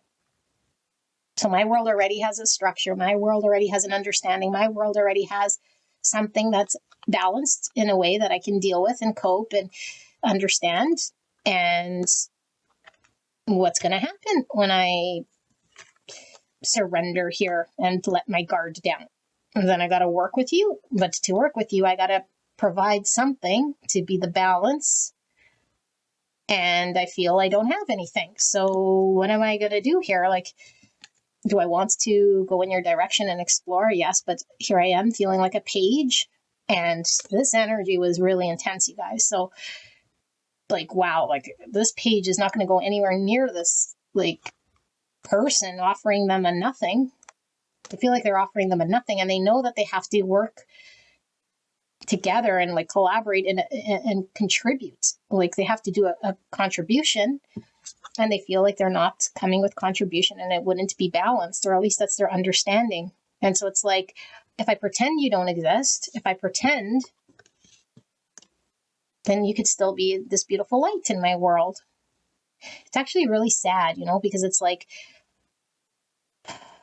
my ego doesn't want me to acknowledge that I don't have what it takes, which is untrue, by the way. And so I just pretend like I do, but at the same time, I know I don't. So I can't go any further or choose completely this connection, because then I got to put the rubber meeting the road. And when the rubber meets the road and you ask me, where's this thing I got to produce in order for us to come together to create? I don't know. I don't have it. I don't have it. I don't know how to have it. And right now, what I do have is what I'm used to. So how do I do this? And how do I surrender? Oh my goodness. It's a star. Yeah, but it's like, but I see you as my wish. I see a hopeful thing of us in my mind that could be me at your level, or me exploring or sharing with you. But how would I ever get there? They don't see it. I feel a lot of Aquarius energy. Let's see. I think this person has a really, really, like, I don't know, not a healthy way of seeing themselves, that creates this need to hold themselves back. But they hold themselves back sexually and hold themselves back in that way because of a pentacle. Because in their world, maybe they feel like they're lacking pentacles, like, I don't know. don't feel valued in some way, or that they could provide value. Spirit, can we dive in a little deeper? What is going on here with this connection? So we see Two of Swords in reverse, Knight of Wands. What is going on in the connection between pile 3 and this person? Four of Wands in reverse, 7, which is the Chariot. Four of Wands is my 1111 card, so some of you guys might be resonating with the twin flame journey. Chariot's Cancer, 8 Pentacles, and a Page of Swords in reverse. And here we have the Ace of Cups, Ace of Wands again. Okay, this is actually a really beautiful reading. I don't know how it started. This is like, woo, woo, woo, woo, woo, because it started and I was like, oh my God, Darth Vader. But the Darth Vader is like the darkness that this person's feeling about themselves. Like, they don't have good feelings about themselves. They've got to learn about self-love and filling their own cup. They got to love themselves. And I feel like this person has a lot of desire, okay, and feelings for person A. But I feel like without them working on a part of self that they're being asked to look at so they could become this pearl, this person is going through whatever death they need to, okay, like metaphorically speaking, in order for them to get there. In order for them to find success, they have to integrate and find balance of themselves, just like person A found balance. Person B is finding balance. So I feel like there is a crossroads here in which these two might have sat, which created pain. And I feel like the pain's caused on both sides.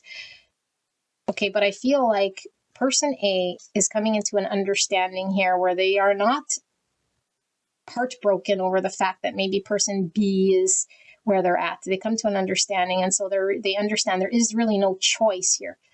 It's not a choice that person B can all of a sudden make. It's a journey where person B is having to go through. And so the integration of balance takes as long as it does. It's not a choice so much as it is the universe guiding. And so person B wants to come forward full of passion to show person A this passion they have, like they want to go after it and be successful. And they're like, I can't wait until I can have this new beginning to show my love and my passion sexually, emotionally, and to prove it and show it, and to be confident of this.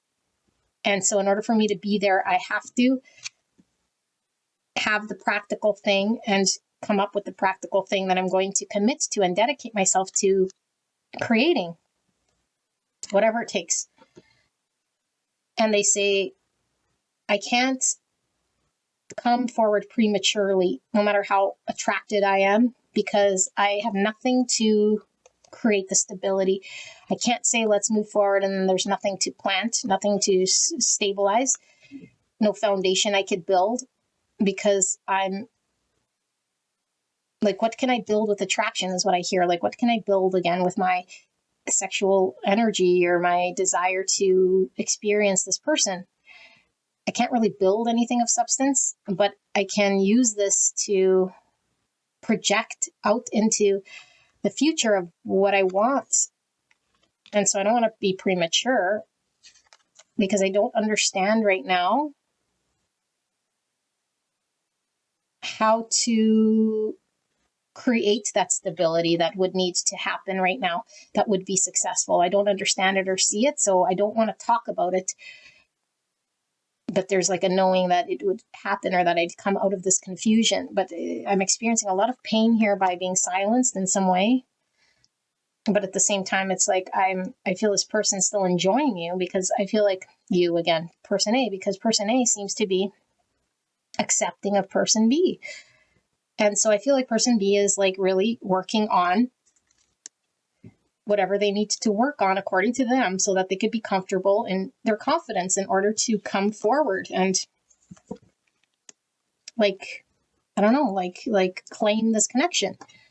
Devil, yeah, it's a thought that is not healthy when it comes to the way they see themselves and engage in connection, because it keeps them trapped in some bondage of chains that says I can only come forward if this, that, and the other. Well, that's devil. And so we see lots of spirals, which could mean that these two have been in cyclical behaviors multiple times, or that this person just engages in the same way in connection over and over and over. And it's like they got to break this devilly binding, and they're being called with the raven's head to do this, to break the chains of the devil, to do things differently. Capricorn energy, and it might be something that they haven't been able to do in the past.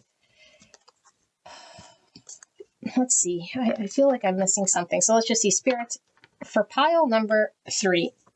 Anything I'm missing here? What needs to be said for pile 3 and this person on their mind? Anything further? Anything I've missed? Any questions pile 3 still has about this connection? Thank you so much, Spirit. 3 swords. Lots of pain. I feel like both people have gone through lots of pain here. 9 cups. 2 of swords in reverse. Page of swords again in reverse. Why is this 9 cups here? I see 7 cups. Okay, and the Emperor, Aries energy, divine masculine energy. The 5 of cups in reverse. I feel like there's more here. The King of Wands in reverse. Confidence here in the 10 of swords. And the 10, or the Wheel of Fortune. The Hermit, Virgo. Okay. Holy, this reading is crazy, you guys. I wish I could do it justice, but it's a little tired. So, what's happening? Lots of pain. I feel like A had to transmute a lot of pain.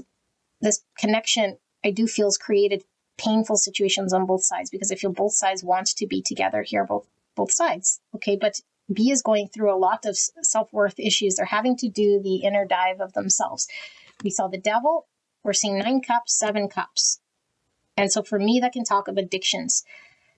Overindulging in things here that keep us stuck in fantasy land or immediate gratification rather than in substance that would allow us to get the things we deserve. So we choose to just, like I said, it's the world that they created that's stable for them in some way that brings me emotional sort of happiness in my 9 cups. But a 9 cups is not a 10 cups. And so I feel like here comes a 10 cups with pile number 3 here, A. And it's like, I can't even dream of what that would look like here. So B is like dreaming of like what that would look like. I've only ever really experienced a 9. And in order for me to experience a 10, like I'd have to be empowered and I'd have to create structure and order with a 10. But I've only ever really understood my 9, like in charge of my own self. And so now I'm confused about what does a 10 look like? What do I need to be? How do I need to be an emperor? Because I've only ever reached a certain level or status of myself within my own world. And so that's the ego part we saw with the lion in this. Because it's like now shattering this egoic thing where I thought I was like captain of my ship, but I only ever really had to steer my own 9 cup. And so I don't understand this, and I can't provide clarity or talk to you about this sort of thing because I want to be an emperor for you. I don't want to appear like the page that I am. So what am I going to talk to you about? My lack of 10 cups here and all of this lack of confidence I have. And so I sort of don't, I don't know, like I feel like they don't deal with the communication part of this 2 swords that you guys have been in, or some sort of confusing situation that's created pain and suffering. Like here's the heart. 3 swords talks about heartache. So it's like pain because we can't choose or decide. And it's like they have an understanding that they'll come out of this state of 5 cups once they put an end to what they need to put an end to, and that things will eventually get better. But it's like I don't have the confidence or the vision or the understanding to come into my full successful being of achieving with you. And I don't even want you to see this. So smoke and mirrors. 7 Pentacles, but I'm committed to putting the effort and the energy and the dedication in order to get there from a page to the Emperor to get to an understanding. But I have to sit and reflect with myself and I don't know, sit with the Ace of Wands. It's almost like they need to understand why they have the passion and the desire and they want to know what it is that they need to put an end to here in their world so that they're capable and ready and prepared to move forward and get things going. but they feel it's destined or fated, or there's some, again, with the star, like they know of the future vision of how it could be if things started to move in that direction.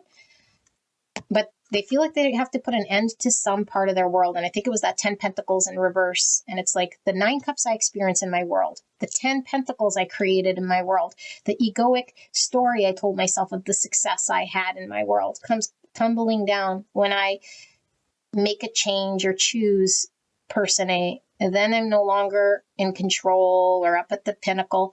Now it's going from the 9 to the 10, and I don't know about the 10, or the 10 cups. I don't understand it. I don't know how I have to be or who I have to be. I could fantasize about what this person looks like, but can I provide? Do I have what it takes? Do I know what I need to do? I see myself as a page compared to this person, and so I lack the confidence and I don't have the vision, and so I need to transform. So there's a lot of 10s, which is all about transformation, ends of cycles, death, Scorpio energy. Okay, I have the 5 of Pentacles. I don't have what it takes, but that's not going to stop me because I'm trying to work on coming out of this 5 Pentacles. So I don't know. This person either doesn't have a job, stability, a home, can't give money financially, contributes, moves. I don't know. Like there's something practical this person feels they don't have and they can't give. And so they have created their world of a 10 Pentacle, which they feel is nothing compared to what they feel they might need to do here. So final words then, Spirit, let's just see. Final words for pile number 3. What does pile 3 need to know then about this situation or this connection? So intense. Page of Wands. Yeah, like they want to explore. Look at, I think A might be questioning, like, is B even, wants to explore? Are they even attracted to me? What is their understanding? And it's like, yes, yes, yes. But it's like page energy and the confusion and the fear gets in the way. And the moon energy is like, I don't see clearly right now of how to do it in a practical way because I don't have the thing. Knight of Pentacles.